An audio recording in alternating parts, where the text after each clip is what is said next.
Muito bem. Voltemos para o nosso... Voltamos não, cheguemos.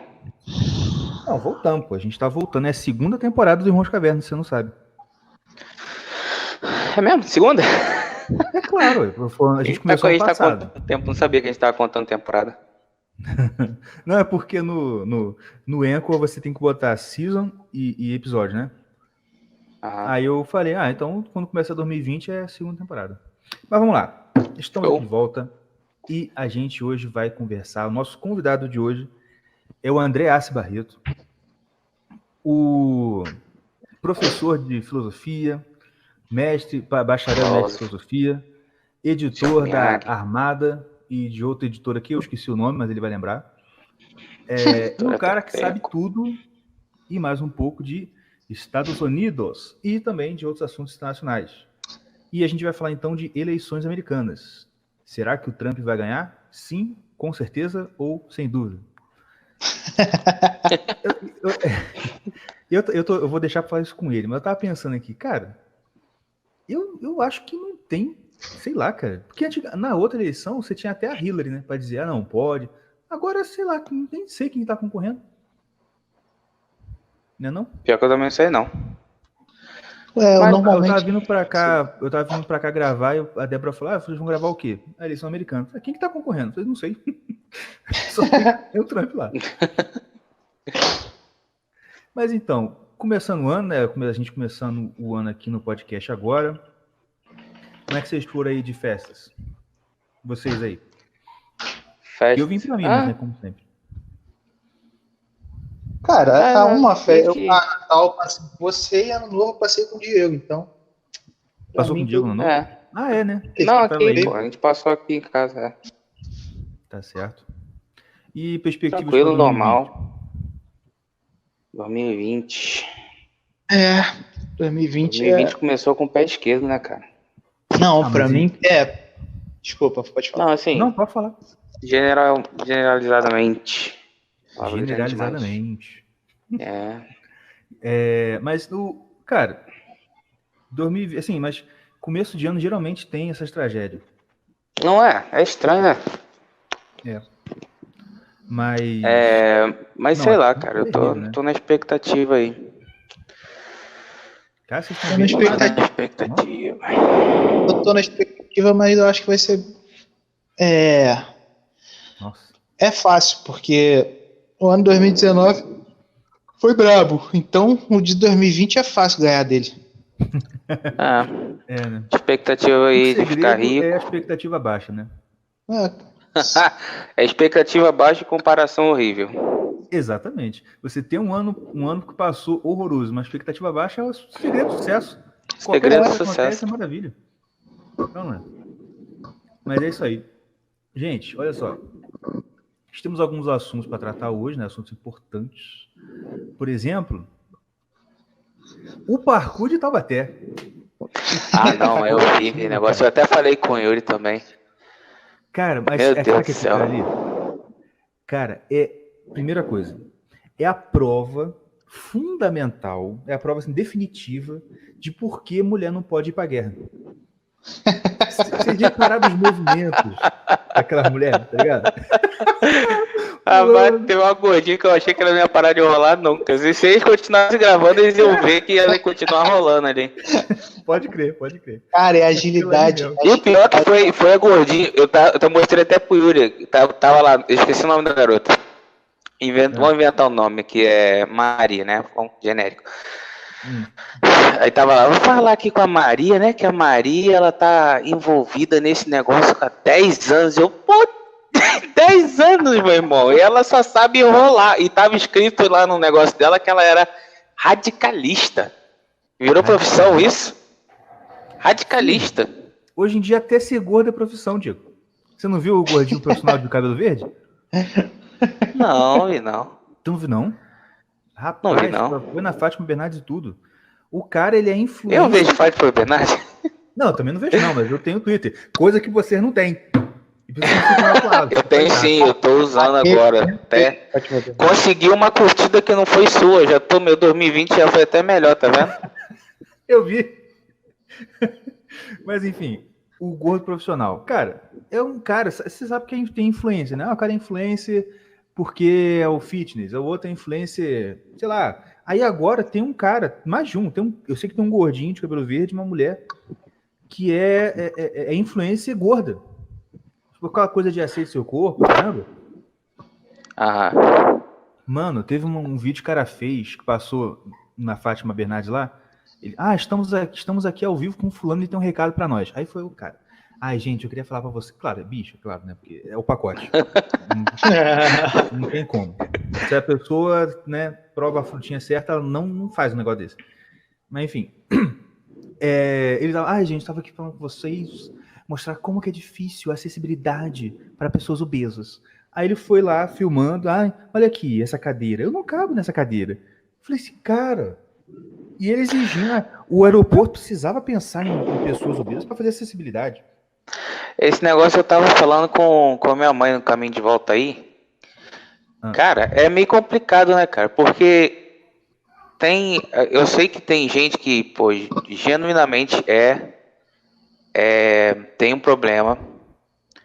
Não consegue emagrecer por fatores genéticos ou sei lá por quê. E que precisa dessa acessibilidade, né? Dessa coisa que vai dar um suporte para eles. Mas tem gente que é sem vergonha. Aí a maioria Então, a maioria é sem vergonha, mas não tem como. Assim, tem, né? Mas, enfim, a maioria é sem vergonha. Aí esse sem vergonha começa a exigir essas coisas de acessibilidade, de como é que fala? É isso, de acessibilidade. Você mudar o ambiente para você mudar o ambiente para eles, porque eles são gordos. A linha é muito fina entre você ter que mudar um ambiente inteiro por causa desses sem vergonha, ou você incentivar esses sem vergonha para ter sem vergonha. Exatamente. E não fazer a mudança. Cara, tá entendendo? Mas ao mesmo tempo você precisa fazer a mudança porque tem gente que de verdade, tem problema e precisa desse tipo de coisa. Entendeu? É complicado. Não, mas acho que é assim, tem a questão, por exemplo. A pessoa que tem realmente um problema, você pode ter umas mudanças ambientais ali, tipo como se você faz com um deficiente, né? Você tem a rampa, esse tipo de coisa, você para a pessoa que tem a doença. É o que você falou, o problema é que isso vira causa. Cara, não é possível. Isso vira causa. Não é possível que a gente realmente vai entrar numa era da humanidade aonde vai virar aquele filme do Wall-E, já viu? Qual? Wall-E, aquele desenho da Disney. Lembra? Todo mundo era gordo, todo mundo andava de carrinho. Nos Estados Unidos já tá meio assim, né? Se você for lá, você vai ver, a maioria da galera tá lá andando de carrinho porque é gordo pra caramba, não aguenta nem andar. Não, mas calma aí. A gente foi para um assunto totalmente. A gente tava falando Vamos voltar para Taubaté. Vamos voltar para Taubaté. Cara, deixa eu falar um negócio. Vou explicar. Cara, parkour foi inventado para você se locomover rápido pelo lugar que tu não consegue. Aquilo define a definição do negócio. Do contrário do parkour. Cara, mulher, era mais fácil ela descer andando. Entendeu? Desce andando a parada e você vai ir muito mais rápido que você tá fazendo. Você vai chegar lá mais rápido. Pra isso que serve o parkour. É pra você ir mais rápido no lugar que você não consegue ir tão rápido. Cara, você tá igual a lesma. Cara, lento demais, lento. Aí você vai enrolar. Os pulinhos que ela dava na escada, você viu? Poft. Caraca, cara. Pô, irmão, cara, vai andando. Pô. Não é fogo, né? Mas aí veio aquele maluco também, eu acho que parecia até um personal trainer, eu sei lá o que ele tava fazendo lá, explicando que parkour pode ser feito por mulheres e homens, que não sei o que, aquele papo, né? Aí veio uma menina de lá, tu tava fazendo lá um negócio também, aqui você não vê muitas meninas fazendo parkour, né? Porque é um estereotipo, né? Masculino. Coisa que eu falei, pomba, quem foi que inventou essa bosta? Foi uma mulher? Não foi. Foi um candango bigodudo que resolveu subir um prédio na mão. E o bicho subiu, virou esporte. Acabou. né? Viu o filme do Jack Chan antigo lá, eu vou fazer isso aí. Aí fez. E outra coisa, esse é aquele negócio, assim, elas fazer daquele jeito é a maior prova de que realmente não é pra mulher ali. É uma comédia, né, cara? Enfim, mas mulheres ouvintes do nosso podcast, por favor, faça parkour. Faça o que você quiser da sua vida, minha filha. Faz, mas depois que você não fizer flexão com o joelho no chão. Caramba! Se você fazer flexão com o joelho, não pode fazer parkour, cara. Parkour, você tem que aguentar o teu corpo na mão. Caraca, mulher quer inventar umas coisas, cara. Fica na tua cozinha lavando louça. Sacanagem. Giovanni bateu aí que eu vi. Giovanni, dá um soco aí. Não, lavando louça lá.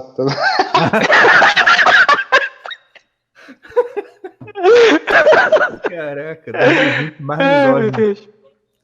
2020 tá bom. Ai. Então, outra coisa. Eu falei pra vocês... acho que não falei não. Antes da dica cultural do Diego, você preparou aí, né, Diego? Aham. Ah, tá. Pô, desde o começo, cara. Cadê minha coluna cultural? Cadê minha dica cultural? A gente tem que criar um nome mais legal pra esse troço aí. Coluna cultural, vou te contar, hein? A gente tinha pensado, lembra? Aquele negócio que fica nas cavernas lá? O peste, né? Imagem de pintura, né? Mas isso também é esquisito. Diego, você tá com o microfone muito em cima da boca. Tá muito... sabe? Ah, tá. Foi mal. Vou pegar um assunto aqui. Não, vocês viram, cara, como é que chama, cara? O Moro no Roda Viva? Viu nada, né? Pô. Moro no Roda Viva? Não, sabia quem foi lá, não. Eu só vi o Enéas no Roda Viva. Mas ninguém, eu me recuso. Depois do Enéas, ninguém é permitido mais ir pro Roda Viva.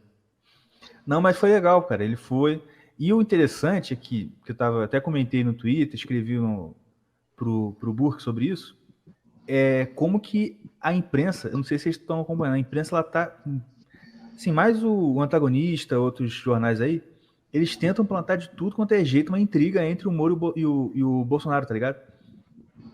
Né? Do nada aparece notícia assim, fontes dizem que que Bolsonaro quer demitir Moro. Fontes dizem que o clima não está muito bem, sabe? Essas coisas, fofoquinha. Sim. E aí ele foi no Roda Viva, e aí, cara, teve uma mulher, você lembra? Teve uma jornalista lá que falou assim, eu só penso em concorrer, ele falou assim, não, já falei 1 milhão de vezes que eu não vou concorrer, passo, tal, daquele jeito dele educado e tal. Aí a mulher, mas de verdade, como é que ele falou? Se eu te der um termo pra você assinar, você assina um termo dizendo eu não vou... Hein? Eu falei, ele falou assim, eu não vejo necessidade disso não, mas eu não vou concorrer, já disse, não sei o quê. Não, e essa mesma mulher, agora que eu lembrei, ela, olha só, cara, a pessoa estuda não sei quantos anos de jornalismo, sei lá, batalha pra conseguir chegar num lugar importante, tudo mesmo. Né? Porque, não sei, estuda daquele jeito, né? Cola, pô. Igual o pessoal estuda direito, né, Yuri? Daquele jeito. Porra, estudam. Ler é uma leitura danada. Isso é a maior fake news que existe. Olha, tem que gostar de ler, hein? Rapaz, a gente mal lê aquela xerox que o professor manda. Não é não? E quando você tem filosofia do direito? Vamos ler Marx aqui. Aí te dá uma xerox do primeiro capítulo, do primeiro livro, do primeiro tomo do Capital, e você não lê, entendeu? Aí você acha que virou marxista. Mesmo. Enfim. Vai, fala aí, a mulher. A mulher chegou, jurou, falou assim, ministro, olha só, a mulher estuda, né, de novo, estuda, rala pra chegar lá no lugar importante da carreira, tô no Roda Viva, vou fazer uma pergunta pro ministro da Justiça. Como é que ela começa a pergunta?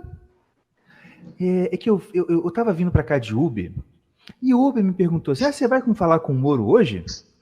Peraí. Isso aí é bengala de stand-up. Não, é de stand-up. Eu tava vindo pra cá. Aí eu tava vindo pra cá. Isso aí é de stand-up, cara. Mas continua. Ela mandou assim, Não, e ele falou assim, olha, eu não confio mais no Bolsonaro, não. Não confio mais nele. Mas no Moro eu confio. E se ele for para presidente, eu voto nele. Aí lá que ela perguntou, você vai querer concorrer? Cara, como é que pode, né? A mulher se esforça para depois mandar a pergunta que o Uber mandou para ela. Caraca, cara, como é que pode? A que nível chegou, né? Não, é muito complicado. Mas enfim. É pior que aquelas histórias de... Tem um amigo meu... sabe? Tem um amigo meu que tem uma coceira no saco, assim, sabe? Pode crer. Antigamente a gente mandava essa pra professora, né? Tipo, assim, um amigo meu mandou perguntar isso. Hoje em dia é o Uber que manda perguntar. É um avanço, né? A gente tem que reconhecer que existe um avanço aí. Sempre. Mas aqui. Coronavírus, vocês estão sabendo?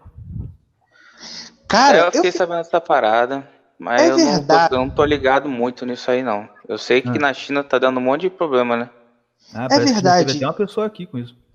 É verdade que um pessoal lá na China sopa de morcego. Mentira, é sério sopa de morcego, é. Eu falei com o Yuri. Caraca, que povo casca grossa, cara. Não, é porco mesmo. Cara, não, olha só, eu vi um vídeo aí de um maluco, ele pega um sapo num pote, tá ligado? Morde a boca do sapo, a parte de cima da boca do sapo, tá ligado? Morde a parte de cima da boca e arranca assim que o bicho abre no meio. E fica o coração pulsando assim, ele pega o coração e chupa e pega e come o coração do bicho, cara. Vivo. Isso aí é um nível acima dos cavernas, cara. Isso aí é muita brabeza. E outra coisa, eu tava pensando, olha só, olha a tese. Vocês sabem, você viu lá, né, que o coronavírus está lá no pessoal, eles estão comendo sopa de morcego. Você percebe a simbologia nisso aí? Não. Então, sopa de morcego, tá ligado? O morcego é o Batman. Então, essa sopa de morcego é um recado, tá ligado? Que estão mandando. Então, esse é o coronavírus. Coronavírus? Eu tava querendo fazer essa piada o dia inteiro, não tava vendo como fazer. Mas eu acho que eu tive sucesso. Tá aí, Yuri? Desculpa, foi mal. Perdeu a melhor piada do ano, cara. Ah, que isso. Pô, perdeu, agora já era, não dá pra... Não vai ter graça. Novo, não. Não conta não. Não conta não. Já não teve da primeira, né? Agora não vai ter mesmo. Pois é. Mas, enfim. Cara, mas esse coronavírus tá sinistro mesmo, cara. Não, mas o negócio aqui lá, assim, o pessoal tava falando, é realmente porque lá na China você tem péssimas condições de saúde e saneamento básico. E aí, tem até alguém que compartilhou aqui no Twitter, eu achei maneiro, que compartilhou um texto em inglês lá, que quando a China espirra, o mundo inteiro pega resfriado, entendeu? Porque os negócios lá é brabo mesmo, cara. Quando é brabo pra eles lá, é porque o negócio é... exatamente. É de matar o mundo mesmo. Pois é. Mas então, vamos pra coisa de cultura que ainda não tem nome do Diego. Vamos falar de uma coisa... elevada. Interessante. Elevada ao próximo nível. Transcendental da sua alma. Enfim, tem um filme, já que a gente tá... Eu tava pensando no tema de hoje, né, que vai ser as eleições dos Estados Unidos, eu lembrei de um filme que eu vi um tempo atrás, vi até no... Não, foi no avião, não. Foi um tempo atrás que eu vi. É um filme que chama Vice. Com o... Alexandre? Não. Não? Com o Christopher... Rapaz, esqueci o nome dele. O Batman, esqueci o nome dele. Christopher Nolan. Christian Bale. Não. Christian Bale. Bale. Ele faz o vice-presidente na época do George Bush, filho. Legal. É muito interessante. Vale a pena ver. É meio assim,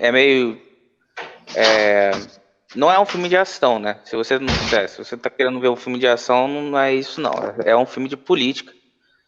E mostra meio que o o background daquela época do Bush filho, mas só um pouquinho. Tem, assim, acho que o filme vai, se eu me lembro bem, o filme vai até o atentado.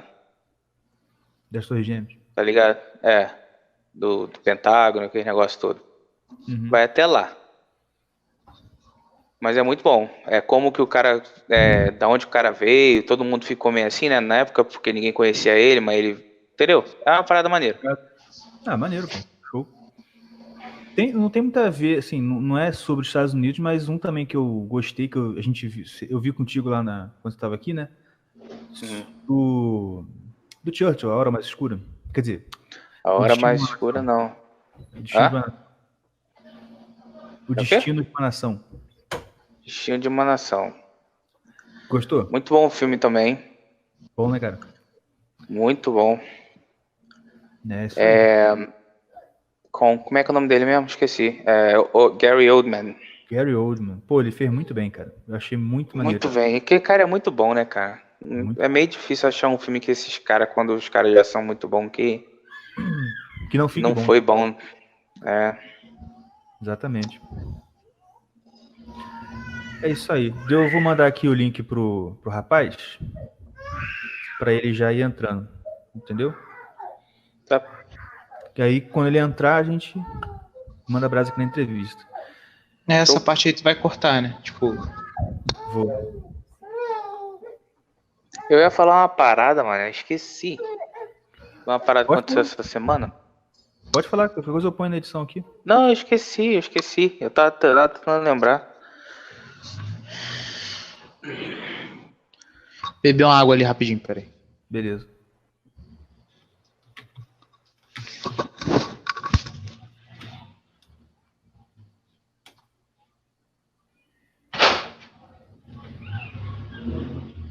Já entrou. Fala, André, beleza? Beleza? Show de bola. Tranquilo. Beleza. Opa. E aí, o Yuri foi beber uma água ali e já tá voltando. Tranquilo. Show de bola? Maravilha, vamos que vamos.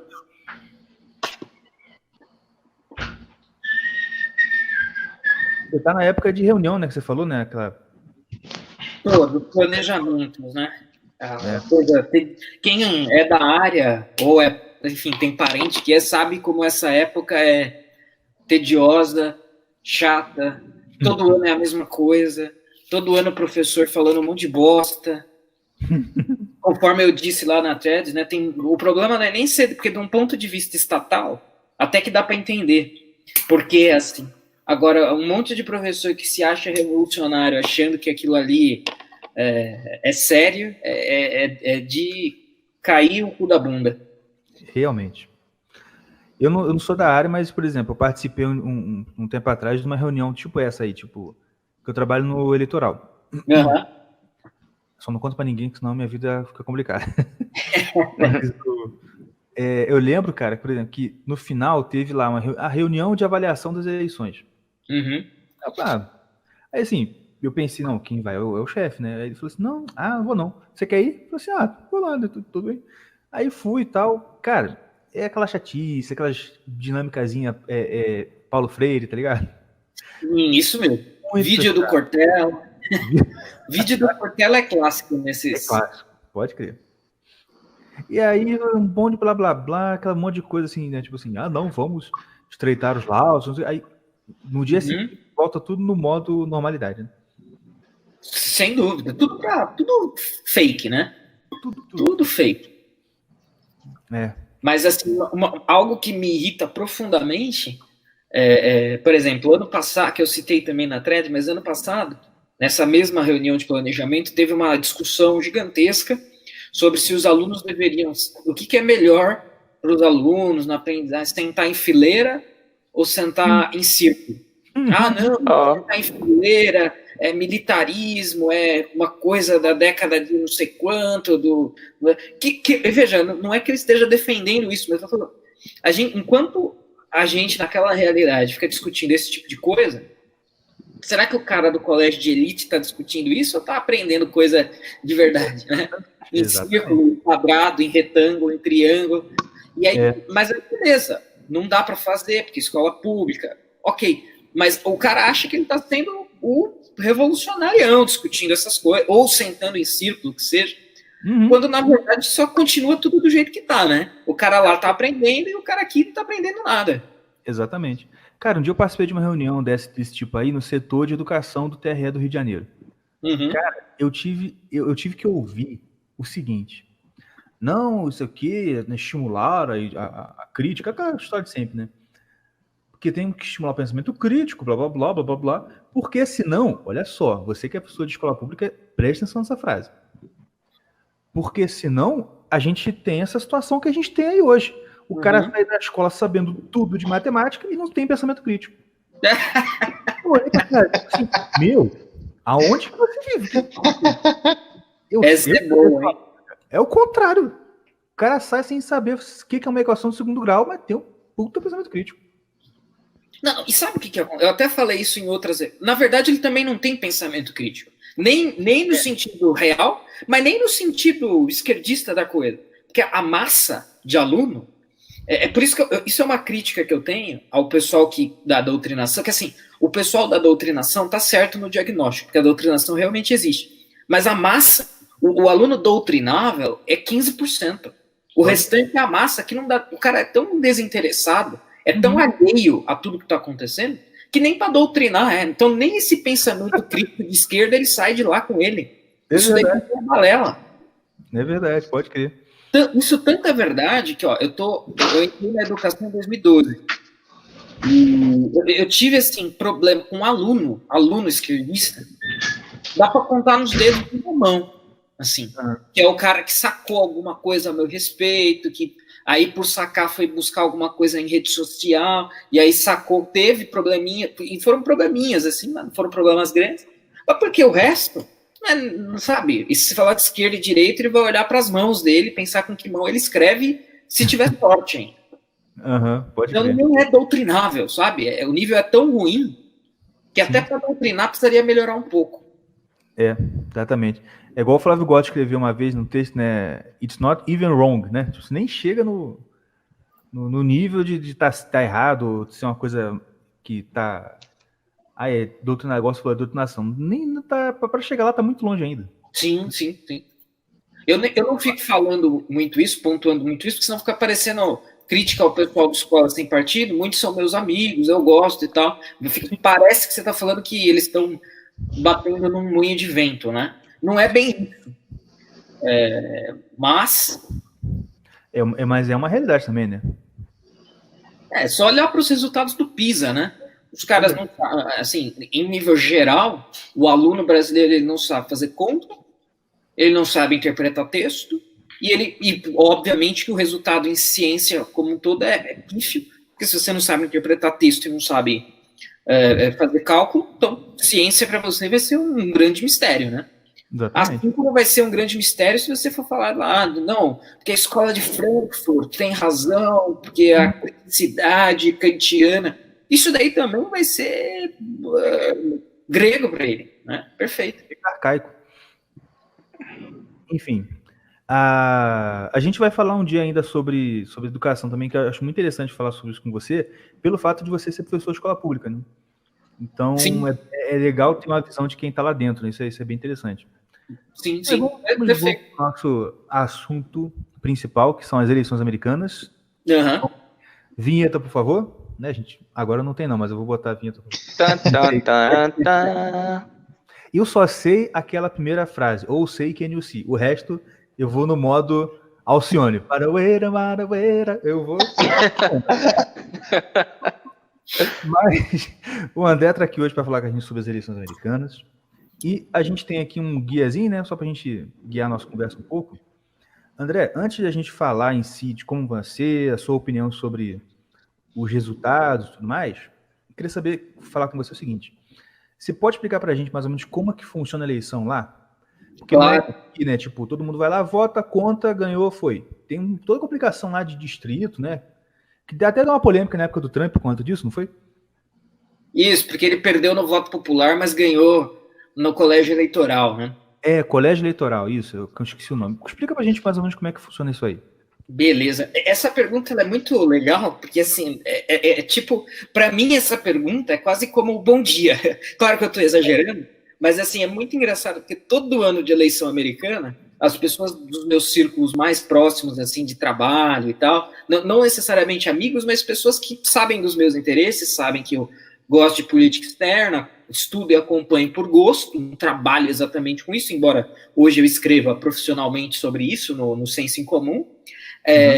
As pessoas perguntam, André, elas falam assim, André, você é o cara para me explicar como funcionam as eleições nos Estados Unidos, porque eu não entendo nada, aquilo ali é uma complicação, não sei o quê. Então, assim, essa é uma pergunta para mim, tipo, pergunta que as pessoas sabe, você tá no corredor, a pessoa fala, e o Corinthians, né, não sei o quê, e a eleição nos Estados Unidos, como é que é? Essa é uma pergunta bem, bem legal. Então, assim, eu vou explicar como que é, e depois vou falar por que isso é importante, entrar até um pouquinho nessa questão do Trump em 2016 especificamente. Show. Um elemento ideológico aí importante de ser esclarecido. Mas assim, primeiro, o sistema eleitoral americano, assim como o sistema eleitoral do Reino Unido, do Canadá, né, de diversos outros países, ele não é determinado pelo voto direto. Então, assim, não necessariamente, né, a possibilidade teórica do cara ser o mais bem votado e não ser eleito sempre esteve lá e sempre estará lá. Quando a gente fala de sistemas eleitorais, se você perguntar para mim qual é o sistema eleitoral perfeito, a minha resposta necessariamente vai ser nenhum. Se a gente analisar esse sistema americano, que eu já vou esclarecer os detalhes, a gente também pode encontrar pontos fracos, digamos. Uhum. Agora, eu acredito que seja bom e que funcione muito bem. Então, dentre os disponíveis, está longe de ser um sistema ruim. Então, o que acontece? Vamos lá, os Estados Unidos... O brasileiro é o melhor de todos, não? Claro, urna eletrônica... Cara, a gente é eletronizado, a gente tem a maquininha e tudo. Confiabilíssimo, né? Bomba, Claro. Sacanagem. Afinal, o próprio TSE investigou o TSE e chegou à conclusão que o TSE é super confiável. Então, por que confiável? Claro. Todos os países de primeiro mundo vêm aqui estudar o TSE para replicar lá, né? É isso, claro. Pode seguir aí. Mas então o que acontece é o seguinte: os Estados Unidos está lá dividido nos seus 50 estados. Cada estado tem um número de delegados, e esses delegados em cada estado, eles é que replicam o voto popular, mas eles replicam o voto popular em que sentido?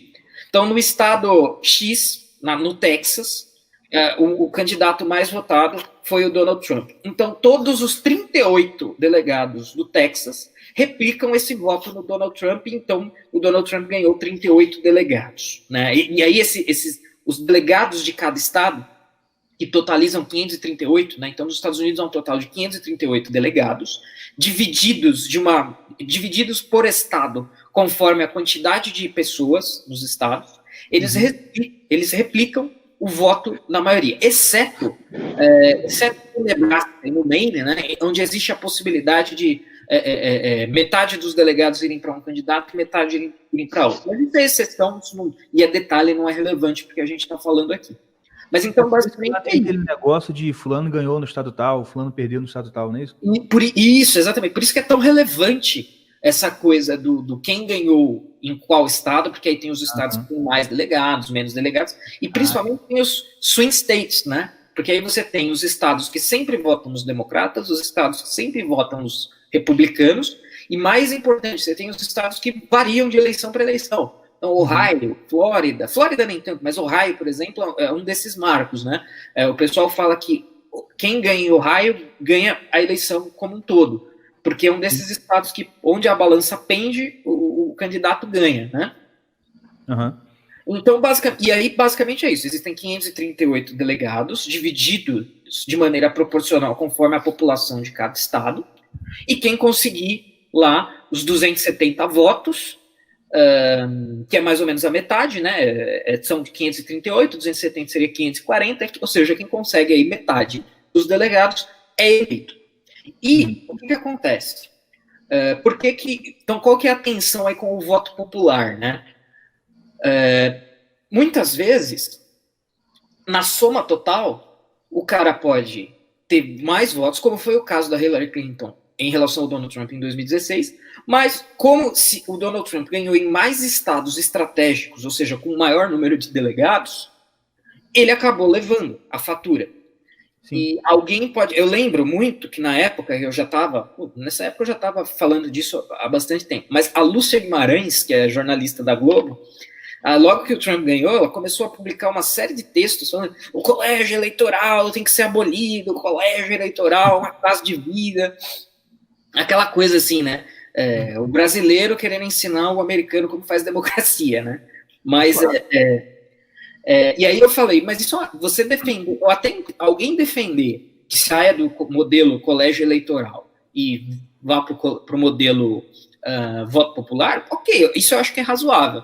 Agora, do jeito que o pessoal que odeia o Trump defendeu naquele momento, é mais ou menos como você defender assim, tipo, eu acabei de perder uma partida de xadrez e eu falar assim, não, a regra do xadrez não é que você ganha quando você captura o meu rei, é quando você captura o rei e tem 5 peças a mais que eu. Só assim, você quer mudar a regra do jogo no meio do jogo. Por que não defendeu isso antes? Defender isso depois é só choro de perdedor, né? Com certeza. Então existe essa... Mas beleza, então existe uma tensão entre voto popular e delegados, né? Mas o que acontece? Por que isso é legal? O modelo de delegados que foi pensado lá pelos pais fundadores, né? Tá na Constituição Americana, artigo 2, seção 1, porque isso não torna uma ditadura dos estados mais populosos, né? Então, por exemplo, Califórnia é o estado com o maior número de delegados, 55. Depois vem o Texas com 38, depois vem a Flórida com 29, e deixa eu ver aqui, Nova York tem 59, 29 também. Mas aí o que acontece? Então, vamos lá, eu vou pegar o exemplo aqui da Flórida. A Flórida ela tem aproximadamente 20 milhões de habitantes e aproximadamente não, e 29 delegados. Então, se a gente fizer um cálculo rápido aí, a gente contaria mais ou menos um delegado para cada 1,5 milhão de habitantes. Aí, claro, isso é uma conta boa, porque lá a eleição é facultativa, você vai, né? Não quer dizer que todos votam, mas é só uma conta para a gente pensar aqui. Beleza. Agora vamos pegar a Dakota do Sul.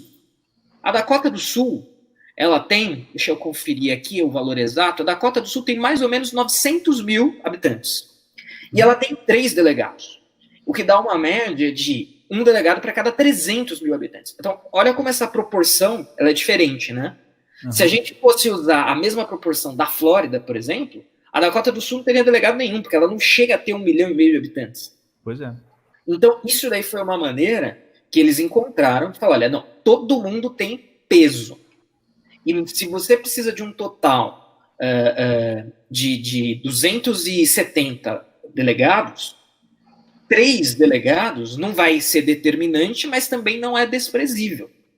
Por isso que quando o Trump ganhou em 2016, ele falou o seguinte, olha, se o modelo fosse de voto direto, popular, então eu teria feito campanha só em Nova York, no Texas, na Califórnia, na Flórida, e aí o cara tinha esquecido.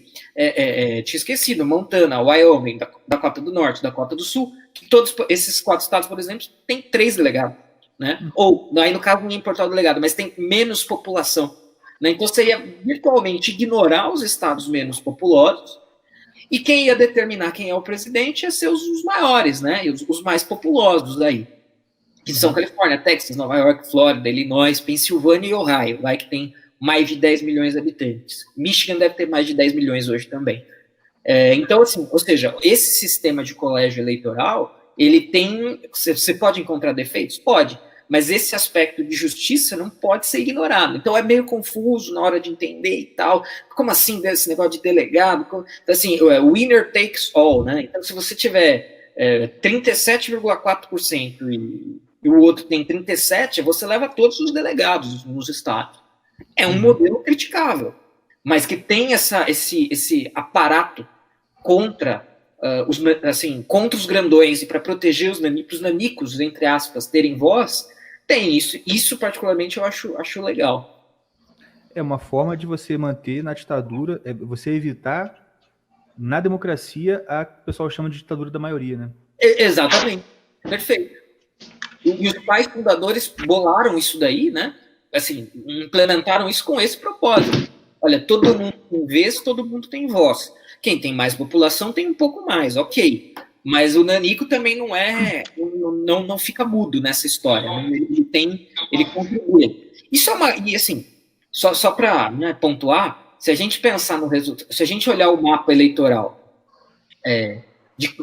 nos Estados Unidos, a maioria dos estados teve maioria de voto para o Trump, né, maioria de voto para os republicanos, mas se a gente olha o voto popular ao longo dos Estados Unidos, e aí não dividido por estado, mas dividido por cidade, assim, o miolo dos Estados Unidos votou maciçamente para o Trump, né? Eu também acho que não é segredo para ninguém, mas onde que a Hillary ganha? A Hillary ganha nas pontas, né? Então, lá na Califórnia, se você olhar assim, nos litorais, entre aspas, né? A Hillary Clinton tem uma votação maior, mas no resto é uma grande mancha branca. Então, assim, você falar que teve alguma espécie de injustiça é ridículo, é coisa de jornalista brasileiro. É choro de perdedor, né? Choro de perdedor total. Aí eu fui lá, bati na Lúcia Guimarães quando ela falou isso, ela me bloqueou em todas as redes sociais, né? Facebook, Twitter, esses caras fazem, né? Guga Chakra me bloqueou. Pô, ele nem imagina que a gente tá agora também prestando homenagens a ele, né? Mantendo o visual compatível com o Guga Chakra. Por isso que a gente faz podcast, inclusive. A gente não poder se vestir igual o Guga Chakra. Mas é isso aí. E outra coisa também que é o seguinte, né, cara? Esse tipo de reação da galera à vitória do Donald Trump é esperável, é previsível do jornalista que a gente tem, que eu estava comentando antes de você entrar aqui, do nível de jornalista que a gente tem, que é o jornalista que chega para uma entrevista no Roda Viva, fazendo uma pergunta para o ministro da Justiça e faz uma pergunta de fanfic, né? Eu estava vindo para cá e aí um Uber me perguntou, você viu isso? Uhum. Pois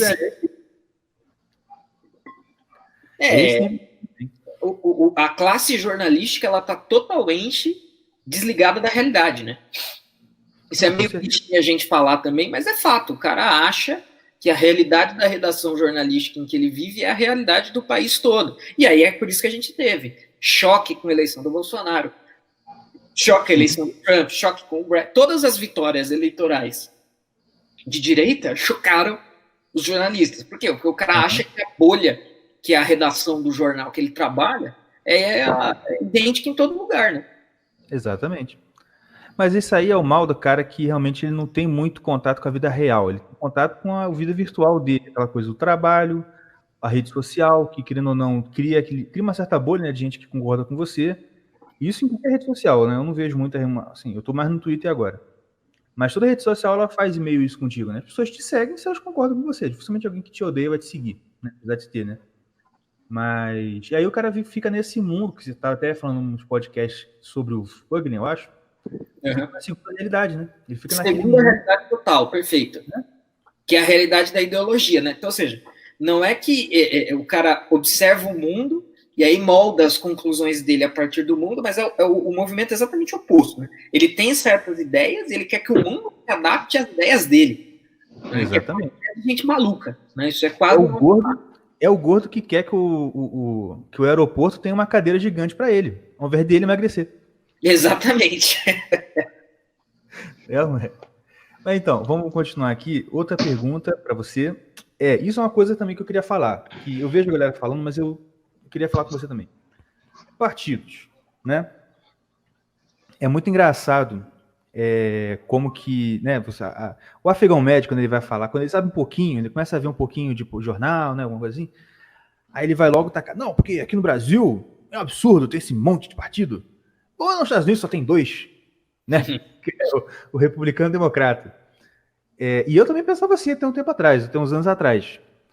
Até um ano, que eu não lembro quando foi, mas faz um tempo, que eu vi, eu não sei se você chegou a ver isso, que apareceu um candidato, um negão, de terno, assim, meio figurão, que ele era do... O Diego Yuri deve lembrar disso, que eu falei com ele. O cara era do partido... como é que é? The rent too damn high. O aluguel tá alto pra cacete. Sensacional.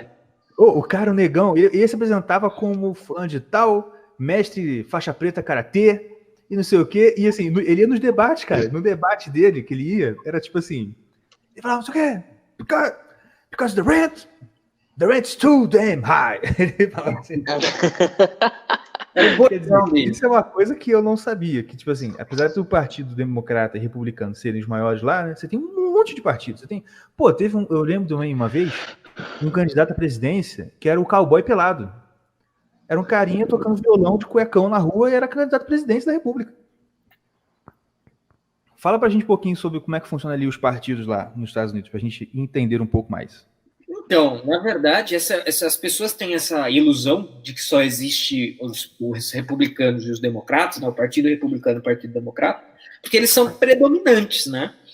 Que é uma das críticas que muitas vezes, do mesmo jeito que aqui a gente fala que tem partido demais, lá eles falam que a política é muito determinada pelo bipartidarismo, não porque só existam dois partidos, mas porque apenas dois partidos praticamente conseguem chegar ao poder nas grandes instâncias, que aí sim é o Partido Republicano e Democrata. Agora, além dessas figuras pitorescas aí, existe Partido Libertário, que o John McAfee foi candidato à presidência pelo Partido Libertário nas últimas eleições também. Existe Partido Verde, eu tenho uma historinha engraçada do Partido Verde para contar nessa resposta. Tem Partido Verde lá? Tem. Sabia não. Tem Partido Verde na Inglaterra também, pô. Não, mas na Inglaterra o Partido Verde é relevante, né? Pô. Relevante de leve, claro, né? Tem outra coisa, que tem candidaturas independentes também, né? Nos Estados Unidos é muito comum isso, candidaturas independentes, em que o cara, ele é o seu próprio partido, né? É o caso do negão do aluguel, no caso. Ele era o fundador e único membro do partido. O aluguel tá alto pra cacete. Mas vai, fala. Então, você tem variedade política, sim, né? E inclusive partidária. Agora, por N razões, esses partidos menores, eles não conseguem alçar uma relevância muito grande. Mas assim, desculpa, só uma pergunta que me veio agora. Não sei se você sabe isso de cabeça, mas já teve algum presidente eleito que não fosse democrata ou republicano? Olha, de cabeça eu não sei dizer. Se teve, foi independente. Não diria que foi de algum outro partido, mas eu precisaria verificar aqui. Mas não bateu agora. Lista de presidentes. Vou dar uma olhadinha aqui ao vivo, e aí eu vou respondendo ao longo Beleza, tranquilo. Da fala. Mas assim, a historinha que eu queria contar do Partido Verde, inclusive, tem relação com a resposta anterior dos delegados e tudo mais, que é o seguinte: o Partido Verde, em 2016, começou a falar, não, porque the elections are rigged, ou seja, que estava tendo maracutaia, né? Que também é uma coisa que eu acho engraçado, que sempre se fala aqui, né? Não, porque nas eleições americanas tem maracutaia. Claro, na nossa não tem, é lá que tem maracutaia só. É verdade. Aí, teve um estado que o Partido Verde conseguiu legalmente obter uma recontagem de votos. E eles falaram, não, porque o Donald Trump ganhou, mas tem coisa errada aí, tem coisa errada. Aí, eles foram lá, recontaram os votos, aí o Trump teve 6 votos a mais.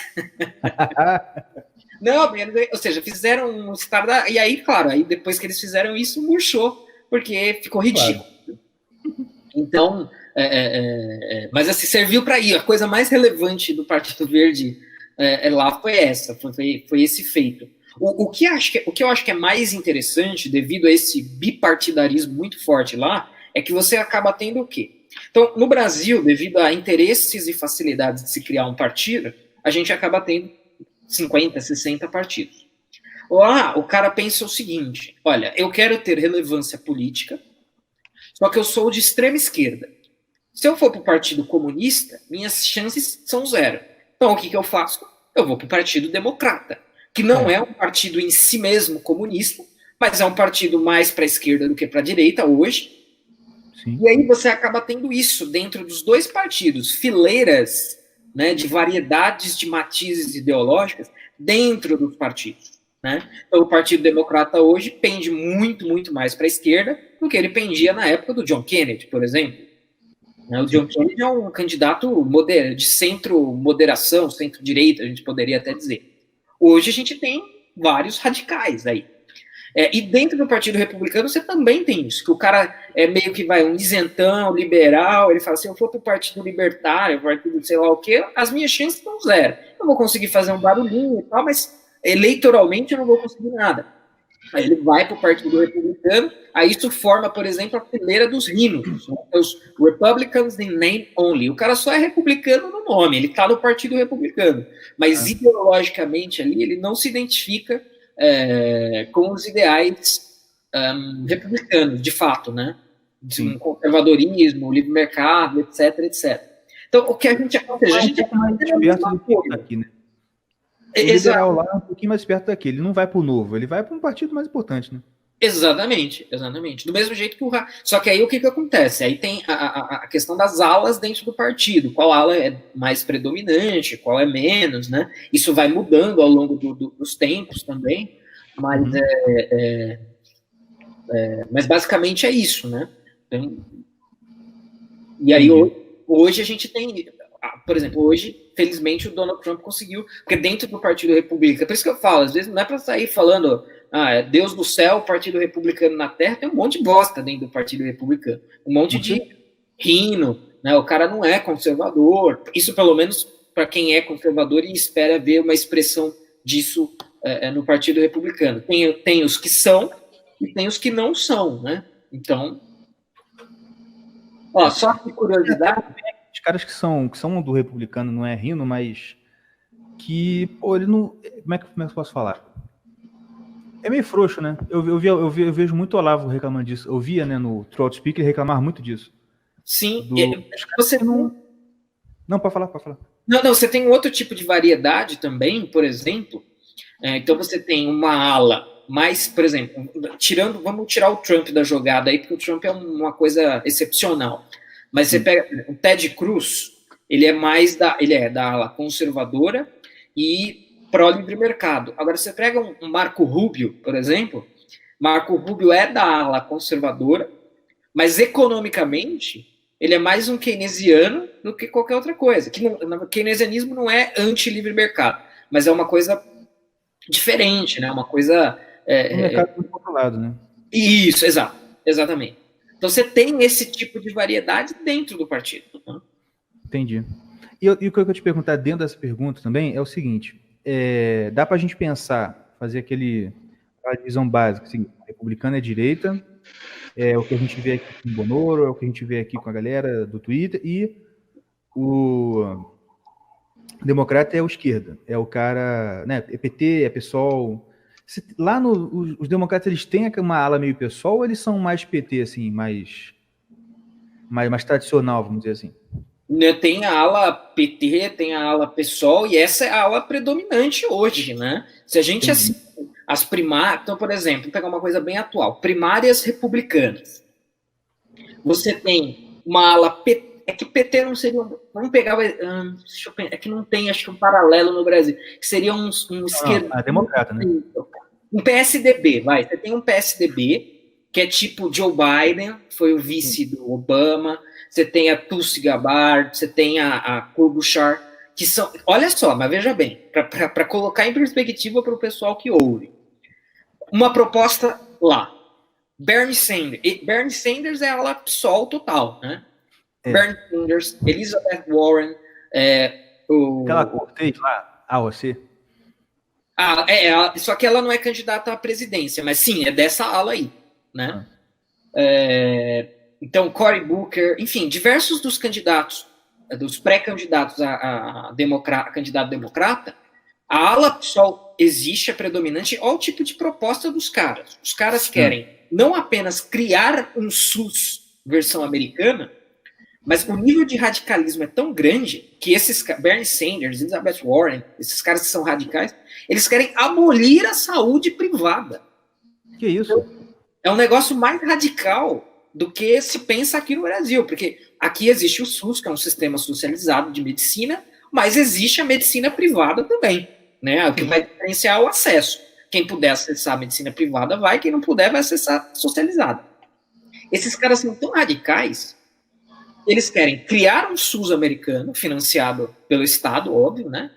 Com um aumento radical de impostos, e abolir o Medicare, por exemplo, que é um sistema que é um sistema misto, na verdade, o Medicare. Mas, assim, querem abolir qualquer tipo de atuação da iniciativa privada na saúde. Pô, então, assim, isso é perturba. Isso é pesadíssimo, exatamente. Isso é pesadíssimo, pesadíssimo, pesadíssimo. Então, assim, o que a gente dá para pegar de esquerda moderada e esquerda radical chegou nesse ponto dentro do Partido Democrata. É pesado mesmo, é grave. Então você tem o Joe Biden, Klobuchar, os caras que são mais moderados, mas assim, eles são mais moderados na medida em que eles querem criar um SUS também e manter a iniciativa privada. Então, assim, é uma posição naquelas, né? O moderado, ele acaba sendo determinado pelo radical. Ele é um pouquinho menos radical que o radical só. Mas se a gente olhar de uma perspectiva externa, também é radical. No contexto americano, você propor isso também é radical, conforme teve toda a problemática lá da criação do Obamacare, que é basicamente criar um SUS americano. Então, a atual situação do Partido Democrata é essa, né? Os caras estão, assim, muito guinados para o radicalismo de esquerda, né? Então, essa identificação, democratas são esquerda, republicanos são direita, ela não é tão simples, ela é razoável, mas ela não é tão simples por causa desses elementos que eu estou colocando. Então, tem os caras mais social-democratas e tem os caras mais liderando o socialismo puro mesmo. E dentro do Partido Republicano, como eu disse na resposta anterior, você tem um negócio mais livre mercado radical. Você tem o Rand Paul, que é uma coisa mais libertária, que é o filho do Ron Paul. Você tem o Ted Cruz, que é conservador e pró-livre mercado. Aí você tem o Marco Rubio, que é conservador nos costumes e mais keynesiano na economia. Então, essas variedades, elas estão dentro do partido. Então, assim, você pode fazer essa identificação, republicana à direita, democrata à esquerda, com o devido cuidado de saber que tem essas nuances internas, né? Entendi. É por isso que o burro é o símbolo dos democratas lá, né? Exatamente. Mas aqui, a Nancy Pelosi, ela tá em qual espectro desses aí? A Nancy Pelosi é do time Bernie Sanders, Elizabeth Warren, é mais da ala radical mesmo, né? Que tem... A Hillary também. Isso. A Hillary, assim, Hillary, Obama, esses caras, o berço deles de inserção no Partido Democrata, né? Não de formação, mas o berço deles de inserção no Partido Democrata é a inserção da moderação, da ala moderada. Uma vez que eles estejam lá, por ali questões de momento, de contexto, é que eles acabaram indo mais para o lado radical. Mas eles sempre quiseram... O próprio Bill Clinton, né? O Bill Clinton, ele propôs diversas reformas liberais, né? Programas liberais na economia. O Bill Clinton é um bom exemplo de neoliberal, né? Então, e aí que seria uma coisa assim, tem o Estado está ali intervindo na economia, né? Em momentos pontuais. Então, é uma coisa mais moderada se a gente comparar com quase nada de Estado ou com muito Estado, por exemplo, para pegar essa questão do Estado. Agora, Obama e Hillary abrem a porta para esses radicais, no fim das contas, né? Eles vão ir mais para a ala radical e hoje o partido é basicamente determinado pelos radicais. Certo. Engraçado como que você vê, a imagem do Bill Clinton é muito mais pendendo de uma coisa conservadora ou moderada, não conservadora politicamente, mas mais moderada, e a Hillary ela já se pulou muito o radicalismo, né, na imagem dela, assim. Sim. A Hillary... Tanto que quando você fala, assim, nossa, realmente, eles são casados, né? Tipo assim, parece assim, muito diferente, né? Para a gente pegar uma prova prática disso, apesar desse ponto que você está colocando, em 2016, nas primárias democratas, o pessoal fez maracutaia lá para a candidata ser ela e não ser o Bernie Sanders. Porque o Bernie Sanders, apesar de ainda mais radical, era muito fora da casinha, muito fora do establishment. Então eles querem, pode ter algum radicalismo? Pode, mas tem que ser na moda Clinton. Na moda Bernie Sanders, um monte de democrata não quis naquele momento, né? Que fosse ele o candidato. Era radicalismo demais para eles ali, né? Entendi. Então tem de fato esse elemento aí, que é importante. Uhum. Beleza. Aqui, indo para as eleições agora desse ano, você acha que quem que é quem que vai competir ali com o Trump nos democratas? Olha, eu acredito que o candidato deve ser, assim, já está no processo de fritura novamente do Bernie Sanders, né? Então, algumas semanas atrás, a campanha da Elizabeth Warren soltou aí uma fala do Bernie Sanders de 2 anos atrás, em que ele dizia que uma mulher não pode ser candidata porque uma mulher não seria eleita. Tá. Só que, exatamente, não querendo defender o Bernie Sanders, mas soltaram a frase desse jeito que eu coloquei, mas isso dá a entender que foi uma fala machista dele. Mas, na verdade, não foi, porque ele estava dizendo isso no seguinte sentido. Os Estados Unidos é um país machista, então, estrategicamente, não seria interessante uma mulher ser candidata para que competisse, porque ela não seria eleita devido ao machismo. Mas é claro que a campanha da outra lá soltou a frase desse jeito, que é para queimar o cara. Uhum. Engraçado então, você ver o Bernie Sanders, ele tá parecendo até um Ciro Gomes aqui, né? Cara, eu ia falar isso agora. Eu ia falar que é a figura do Ciro lá dos Estados Unidos. É essa pegada mesmo. Né? A galera frita sem dó mesmo, cara. Sim, sim. Porque é muito fora da casinha. Né? Muito fora da casinha mesmo. Porque, no fim das contas, todo mundo sabe também que nos Estados Unidos tem a questão do eleitor moderado, né? O eleitor que não quer nem radicalismo republicano, nem radicalismo democrata. Então tem que conquistar os caras que estão mais ao centro. Por isso que eu acho que, na minha opinião, os candidatos serão ou Joe Biden, ou Bernie Sanders, ou Elizabeth Warren. Mas aí que tá. Aí a gente tem esse dilema do ultra-radicalismo do Sanders e da Warren e a leve moderação de um Joe Biden. Mas aí, assim, tem muita nuance nisso, por quê? Por exemplo, então se a gente for pensar na galera do lacre, a galera do lacre vai no Bernie Sanders, por um lado. Mas aí você perde os moderados. Então, estrategicamente, precisaria pensar isso daí. Se você vai para o Joe Biden é branco, velho, rico, um establishment, e aí você perde um pouco da galera do lacre. Né? Outro dia eu comentei num grupo interno de amigos, eu falei, olha, se eu fosse do Partido Democrata, eu ia contratar os matemáticos, estatísticos mais ferrados, e ia falar, olha, em que cavalo eu tenho que apostar? Qual cavalo é mais elegível? Com lacre ou com moderação? Não, isso também é assim, do ponto de vista do eleitor democrata, né? Quem consegue fazer o eleitor democrata se mexer mais? Né? Não no sentido geral, mas nesse sentido. E eu acho que é um dilema difícil de resolver. Se eles acham que o caminho do lacre, porque vai ter mais movimentação, mais interação na internet e tal, aí vai para o lado Sanders ou Warren. Se o negócio, não, a gente só vai ganhar se for para o caminho da moderação, aí vai para o Biden. Eu acredito que na hora do vamos ver mesmo, vai ser o Biden. Se eu tivesse que apostar, eu apostaria nisso, porque vai ter um movimento mais ou menos parecido que teve em 2016. Fritaram o Sanders para ser a Clinton. Acho que mais para frente vão fritar esses ultra-radicais e vão preferir a moderação, entre aspas, em detrimento do lacre absoluto de um Sanders ou de um Warren. Agora, do ponto de vista do enfrentamento com o Trump, aí eu acho que isso, assim, Trump está só rindo, né? A cada debate democrata ele ri, porque é uma disputa para ver quem é mais radical, é uma disputa para ver quem é mais radical. A economia está bombando, e aí, pela economia estar bombando, eu acho que esse dilema que eu propus, ele é um dilema de uma ótica democrata. Mas de uma ótica geral, o americano comum não vai estar nem aí com lacre. Ele vai pensar o seguinte, eu estou com dinheiro no bolso.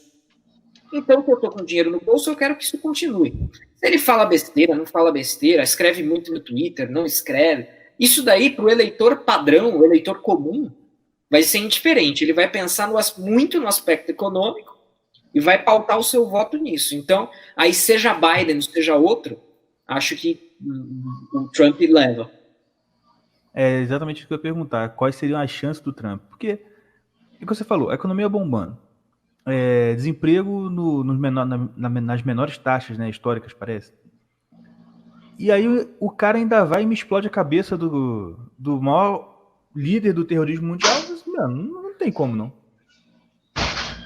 Outra coisa, está com aprovação na faixa dos 50%, no geral.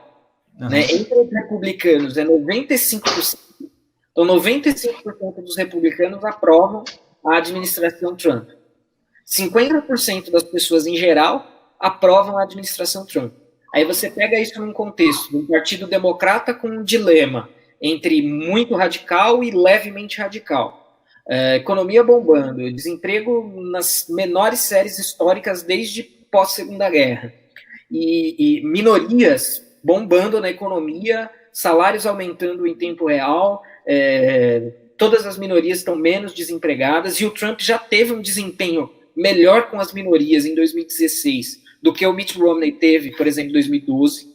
Então, assim, verdade. Por exemplo, entre os negros, eu não vou lembrar o número agora, mas, assim, o Mitt Romney teve 4% dos votos negros, o Trump teve 12%.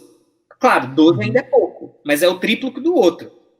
Dentro desse contexto de melhora econômica, eu acho que isso daí, assim, consegue chegar, sei lá, nos 18%, 15, talvez, tranquilamente.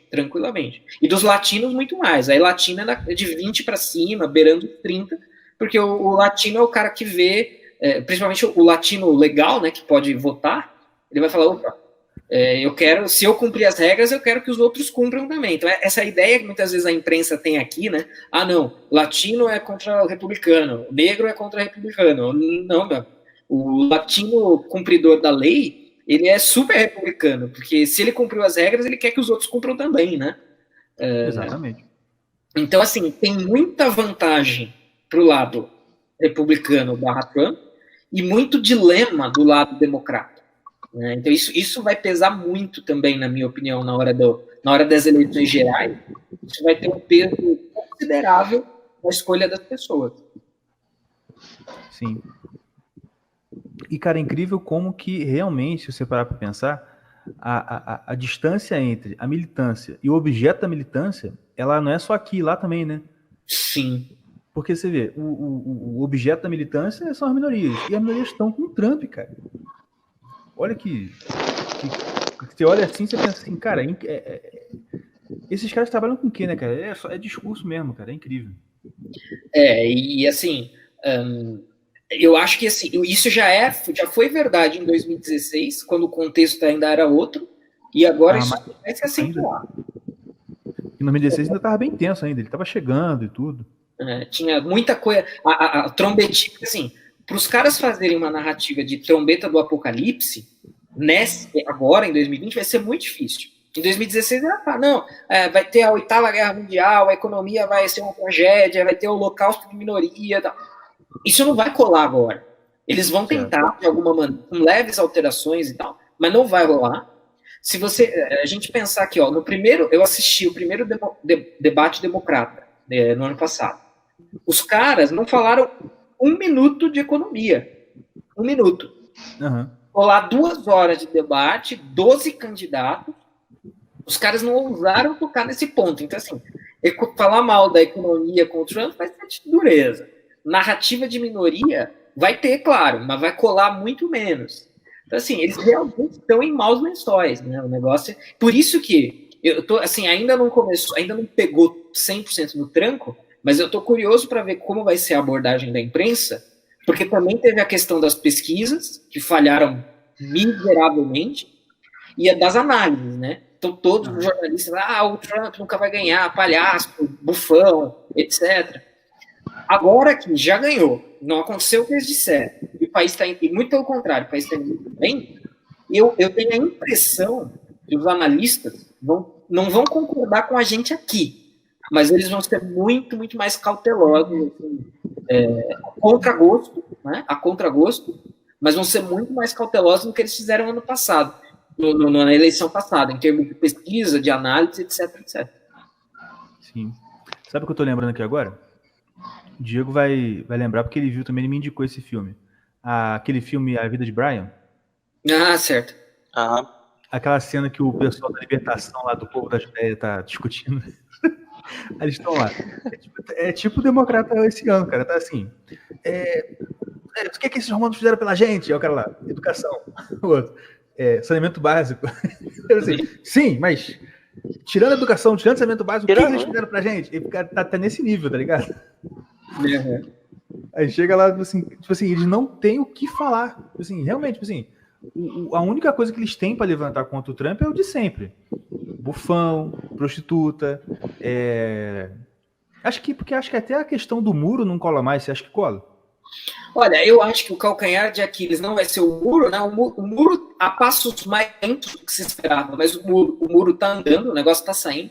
O que eu acho que pode ser, assim, do ponto de vista sério, né? Não do ponto de vista do Vale Tudo. Do ponto de vista do Vale Tudo, eles vão falar de Rússia ainda, menos. Mas vão falar, vão falar. Vão falar de Ucrânia. Até chegar lá não vai mais colar tão bem, mas vai falar. Ucrânia? Explica pra gente rapidinho, porque eu tô meio por fora da Ucrânia. O que rolou na Ucrânia que deu problema pra ele? Certo. Não, só encerrando isso, então assim, conclui isso. Eu acho que vai rolar, que pode ser um calcanharzinho de Aquiles, que não vai ser decisivo, mas que quem for sério vai querer ir um pouco para esse lado, é a questão da saúde, né? Porque era uma das promessas de campanha do Trump, repelir completamente o Obamacare. Eu lembro disso. Devido aos republicanos palmolenga, ele não conseguiu fazer isso. E o que foi feito em termos de saúde é minoritário. Então, assim, não do ponto de vista da lacração, não do ponto de vista do vale tudo, mas do ponto de vista pé no chão, uma crítica razoável, acho que a galera vai seguir por esse caminho. Entendi. Ucrânia. O que acontece? Qual que é a alegação? O Hunter Biden, filho do Joe Biden, que é um pleiteante a ser candidato democrata, tem supostamente sim, estou sendo aqui generoso e honesto intelectual em falar supostamente, mas tem supostamente negócios escusos, negócios mesmo de empresa e tal, na Ucrânia. Aí, beleza. Os Estados Unidos davam uma grana para a Ucrânia em termos de ajuda, né, de aid. Aí, a alegação é que o Trump fez duas coisas. Que o Trump ligou para o presidente da Ucrânia e falou assim: meu querido, ou você manda informação aí sobre esses negócios do Hunter Biden, ou eu corto a grana da ajuda. Primeira acusação. E a segunda acusação vem no bojo dessa, de que ele usou da sua condição de presidente, da sua força institucional, jurídica, etc., para colher favorecimento político, porque se ele consegue ferrar com o filho do oponente dele, ele tem louros políticos a colher disso daí. Então, a acusação é de abuso de poder e má conduta no cargo, basicamente. Isso é, de forma genérica, suficiente para se pleitear um impeachment. É isso que eu ia perguntar. Então, só que assim, a acusação é fraca. A acusação tanto é fraca que, óbvio que não se deu muito microfone, mas alguns democratas falaram: isso daí é só, última estratégia do desesperado. Né? Sim. Depois que o negócio da Rússia, os caras ficaram lá 2 anos com o negócio da Rússia. Russian collusion, a Rússia interviu. Criaram toda uma investigação legal, oficial. Aí, o sujeito que conduziu a investigação divulgou um relatório, aí acho que deve fazer uns 10 meses, já 1 ano. Não teve interferência relevante nas eleições de 2016 por parte da Rússia. Morreu o negócio da Rússia. Aí os caras falam: caramba, a nossa galinha dos ovos de ouro morreu. Aí os caras tiveram que caçar alguma coisa e inventaram essa, abuso de poder. Abuso de poder é um negócio complicado, mas é muito genérico. É muito genérico para construir um caso forte em favor do impeachment. E aí o que foi? O impeachment passou na Casa dos Deputados, né, na Câmara dos Deputados, porque a maioria lá no momento é democrata, agora já está no Senado a maioria é republicana, não vai passar, não vai colar. Vão dizer que não vai passar porque a maioria é republicana, não é a acusação não seja real. Sim. Mas é porque a acusação de fato é genérica como alguns democratas chamaram atenção, né? Alguns democratas falaram, olha, isso aí é bobagem, e por esse caminho aí você vai torrar energia, né?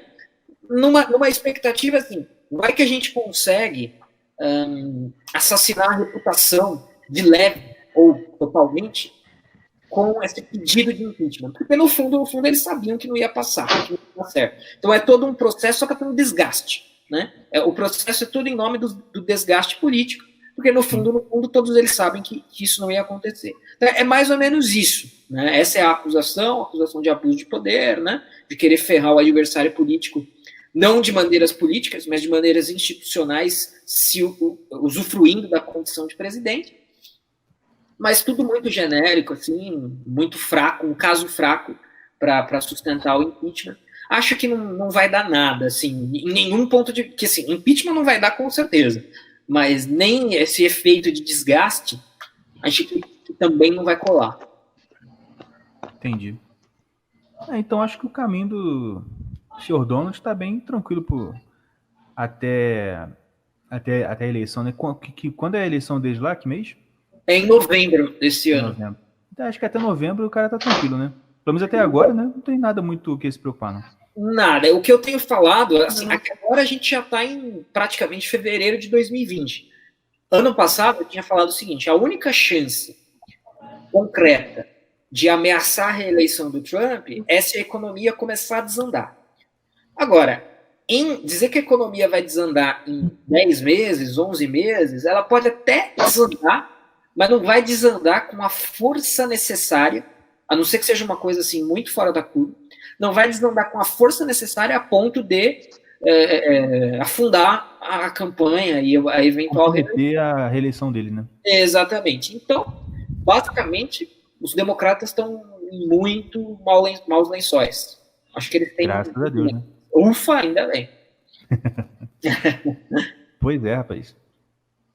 Até porque, não sei se corrija se eu me estiver errado, mas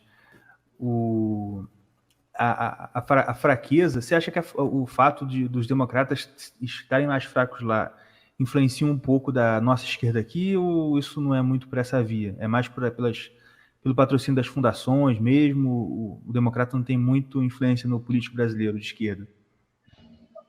Em termos eleitorais, não. Uma tese que eu compactuo, né, não é minha, mas eu acredito que seja verdadeira, é que do ponto de vista, assim, as esquerdas ocidentais, elas orbitam em torno da esquerda americana, né? Porque se a gente for pensar, por exemplo, questão identitária, né, então todo esse identitarismo que a gente está vivendo hoje, é negro, é gay, é trans, é mulher, é não sei o quê, e querer criar nichos eleitorais em cima disso e colher vantagens políticas em cima da criação desses nichos, isso é uma criação da esquerda americana. Sim, né? Isso é verdade. É incrível que o que você vê no Twitter hoje, se você for um cara que recebe vídeos e coisas lá dos Estados Unidos, você vê que é a diferença de meses, assim, para aparecer lá para aparecer aqui. Perfeito. Então, em termos de guerra cultural, o que acontece com os democratas acaba tendo uma reverberação aqui, em termos de militância, de estratégia e de guerra cultural também. Agora, de um ponto de vista eleitoral, acredito que nem tanto. Acredito que não é o resultado eleitoral que vai influenciar. Até mesmo porque é aquela coisa, o cara perde, ele precisa acordar, né? Ele precisa despertar. Se os democratas ganham, eu até acho que isso se enfraquece, porque você dá uma relaxada. Os caras ganharam. Então, até acho que nesse sentido é pior, entre aspas, né? A derrota é porque os caras ficam on fire e ficam lá fazendo milhares de teorias mirabolantes e criança trans de 8 anos e os direitos trans e blá, blá, né? Isso tem mais evidência, até porque os caras estão fora do poder, entre aspas, e tem, né, mais tempo para fazer tudo isso e tudo mais. Agora, George Soros, por exemplo, acabou de anunciar que vai investir $1 bilhão em causas progressistas, né? Então, pois é. Tinha até um direcionamento para o Brasil, não tinha? Ou eu estou enganado? Tem sim. Para combater, tipo assim, para não acontecer de novo um Bolsonaro ser eleito, né? Uma coisa desse tipo. Exatamente. O Bolsonaro foi citado aí, né? Sim. O que acontece assim, a grana dos Soros, ela vai para financiar as coisas mais inimagináveis que o afegão médio consegue pensar, né? Sim, porque com na certeza. cabeça do afegão médio impera muito aquela coisa do, o cara é banqueiro, então ele é capitalista, então ele é conservador malvadão. É de direita, né? Isso, ele não consegue vislumbrar que o negócio é muito mais nuançado e muito mais complexo do que isso. Então, a campanha pela legalização da maconha no Uruguai recebeu grana da Open Society, por exemplo. Uhum. Então, assim, essa grana dos Soros, ela vai para, tipo, que interesse pode haver na política de drogas de um país minúsculo, pouco populoso, pouco... O quintal do Brasil, quintal do sul do Brasil. Exatamente. O Brasil, nesse sentido, ele é um laboratório muito mais interessante, né? É verdade. Por ser maior, por ser mais relevante na região, e neste momento por estar com um governo alinhado com o soberanismo aí, né? Com Trump e tudo mais. Exatamente. Alguma pergunta, Yuri? Não, sem mais. Yuri nunca tem pergunta. Não, mentira. Ele falou. Hoje ele falou. E outra, as perguntas que eu ia fazer, tu foi fazendo tudo, uma em cima da outra. Cara, o que eu vou perguntar? É que você tem que cortar, pô. Você tem que ser um pouco Faustão aqui e cortar. Porque... Não, é o nosso Faustão. Ô, louco. Ô, louco, meu. Mas eu estou em processo de desfaltização esse ano, tá certo?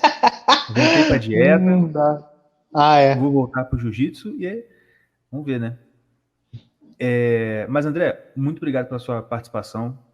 Valeu. Maravilha. Vamos combinar outros podcasts para você participar. Show. Se der, se for possível, algum assunto menos técnico, né, menos sério, até porque o nosso podcast ele foi feito pelo menos para ser zoeira, né? Uhum.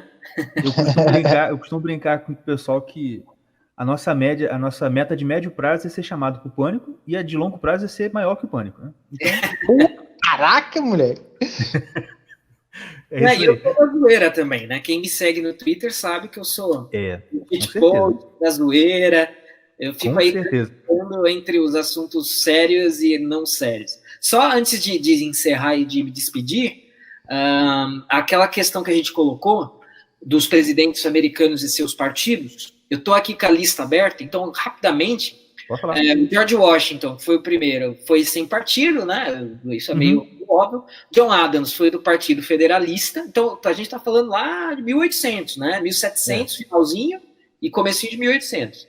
Aí vem o Thomas Jefferson, James Madison, James Monroe e o John Quincy Adams, né? Que, se eu não me engano, era filho do outro Adams. Eles eram do Partido Democrata Republicano, né? Um mix dos dois aí. Aí o que acontece? 7º e 8º presidentes, Andrew Jackson, Martin Van Buren, eram democratas já, né? Partido Democrata. Aí beleza, mas ainda não tem o Fla-Flu democrata-republicano. 9º e 10º presidentes, William Harrison, John Tyler, eram do partido Whig. Que interessante, né? Whig, tem os Whigs ingleses, eu não saberia dizer isso de cabeça, mas deve ser uma ramificação dos Whigs ingleses, uma inspiração dos Whigs ingleses, que são os liberais, né? Liberais clássicos.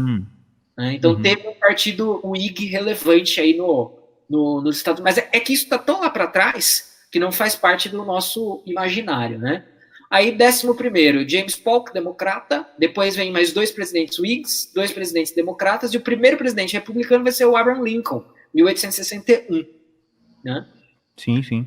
Aí depois vem um democrata União Nacional, aí vem 4 republicanos, democrata republicano, aí começa.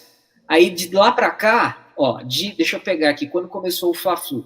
O Fla-Flu democrata republicano começou depois do Lincoln, né? Depois do Lincoln vem o Andrew Johnson, que é democrata União Nacional, aí vem o Ulysses Grant, é republicano. Aí 4 republicanos, depois democrata, republicano. Deixa eu ver se tem alguma exceção aqui. Não tem. Aí de lá para cá, então, do começo, da década de 20, antes, do finalzinho do século XIX até hoje, é só Fla-Flu, democratas republicanos. Então a política moderna americana aí é determinada pelo Fla-Flu partidário, democratas e republicanos. Ou seja, a nossa memória estava certa, né? Até onde a memória vai, a imaginação vai, é democratas e republicanos intercalando aí no poder. Certo. Outra pergunta que eu ia fazer para você, a não ser que eu queria fazer.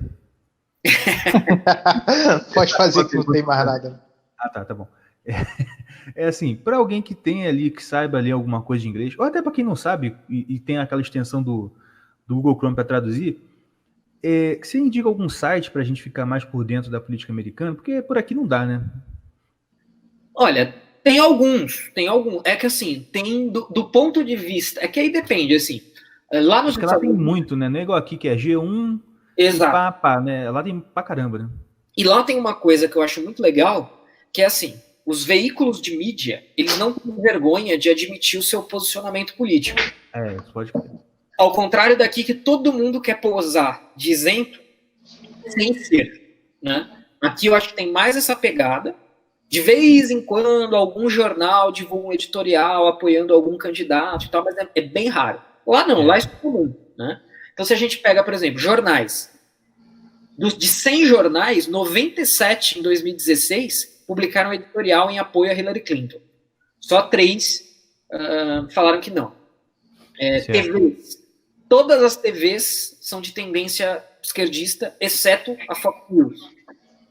Então, em termos de TV, em termos de jornal, né, sei lá, eu sugeriria os veículos mais à direita. Fox News, quem quiser assistir, tem vários materiais abertos da Fox News, né, e você consegue os streamings da vida aí para assistir tudo de graça.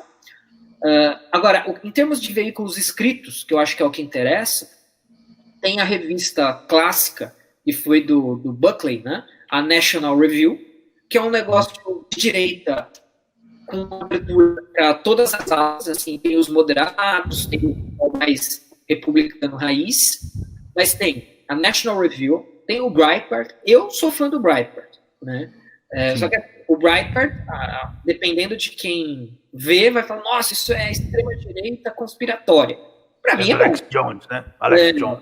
Exatamente, vai equivaler aí a Alex Jones. Mas tem me amarro na Alex Jones.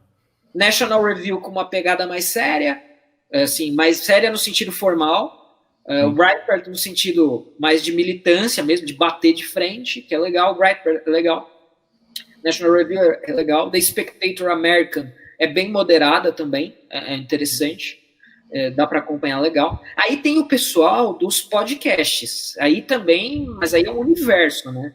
Tem o Daily Wire, que é do Ben Shapiro, que tem o podcast do Ben Shapiro, do Michael Knowles, do Andrew Klavan, todos são muito bons. Eu ouço de vez em quando o Andrew Klavan. Esse cara é muito bom. Esse cara é bom demais. Ele é legal, o background dele, ele era do teatro, das artes. Sim. Então, assim, é muito legal. Não, eu me amarro nele que ele começa o programa fazendo como se fosse uma reportagem, uma notícia, e no começo eu pensava que era sério que ele tava falando. Entendeu? Aí só que ele fala, tipo assim, e fulano de tal disse, aspas, mas é mó zoeira, tá ligado? E até eu entender que ele tava zoando, aí quando eu entendi, pô, que legal, cara, que maneiro esse cara, como é que esse cara faz, cara? Ele é muito bom. O Michael Knowles, dá uma assistida e ouvida no Michael Knowles, que ele também é muito legal. Ele é bem... Beleza, vou ouvir. Bem inteligente, assim. Então, você indica a Prager University? Que eu vejo bastante coisa deles. Legal, a Prager é legal. A Prager é uma outra, não é jornalismo, mas é legal também para entender os temas gerais. E você fica bem por dentro da lacração lá, né? Porque ele já tem um lourinho lá novo, que eu não sei o nome dele, que ele vai muito, tipo a mãe fazia aqui, né? Ele ia na rua, entrevistava. Esse cara faz uns vídeos bacanas, assim. É bom você ficar por dentro do que vai chegar aqui no Brasil em 6 meses, né? Isso. Nesse sentido é super legal. E é bom que são vídeos, normalmente vídeos curtos, né? O próprio Dennis Prager é muito bom também. Me amarro nele. Ele conta, assim, umas histórias maravilhosas. E é um cara legal de se acompanhar também. Enfim, cara, Estados Unidos, entre milhares de coisas, porque os caras são muito bons e porque é muito legal, é essa variedade, né? Essa multiplicidade. Quem lê inglês bem tem essa variedade toda de sites e tal. E sim, sei lá, pensa, só um parênteses aqui, mas em termos de livros, né? O mercado editorial americano, cara, é um negócio, assim, assustador. A vida daquilo, né? Eu que estou dentro do mercado editorial aqui no Brasil também, assim, é uma inveja. Se você pensar assim, você que está ouvindo, vocês que estão aqui comigo, olha, eu queria um livro sobre por que o pelo dos cavalos malhados tem a temperatura de 20 graus no inverno. Já tem 10 livros publicados lá sobre isso. E barato. Barato, porque lá eles fazem paperback, hardcover. Paperback é papel vagabundo, capa mole, que é para você ler o texto. Você quer um livro bonito para pôr na estante, você compra o hardcover. Você quer ler, compra o paperback. Cara, isso eu reparei, sabe com quem? Com o Olavo. De vez em quando ele trazia... Não, eu tenho aqui um livro. Tal. Aí ele pegava o livro, pô, parecia um guia. Sabe aquele de guia turístico? Tá? Bonitão. Eu falei, nossa, que livro esquisito, rapaz. Não era o bonitão, não. Era aqueles... Sabe esses guias que você compra assim, tipo... guia 4 rodas. Que é um negócio bem que você pega em coisa. É o paperback, tipo assim, era um livro bem vagabundinho, mas que era o livro, né? O material vai ser ruim, mas o conteúdo aqui. O que a gente tem aqui é paperback na prática com preço de hardcover, né? Então você tem o livro com pode crer. Edições meia boca, apesar que agora tá melhorou bastante. As edições meia boca com preço proporcionalmente ao mercado brasileiro caro. O preço em si não é caro, mas proporcionalmente ao mercado, os livros continuam sendo caros, né?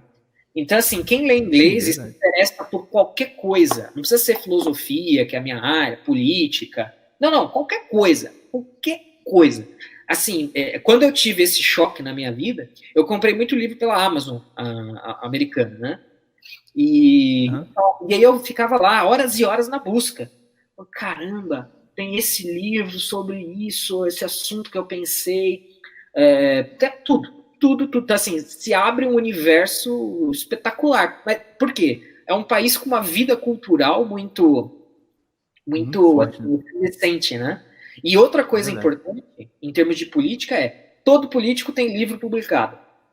Mas não foi ele que escreveu. Dane-se. É porque escrever livro entra para a história.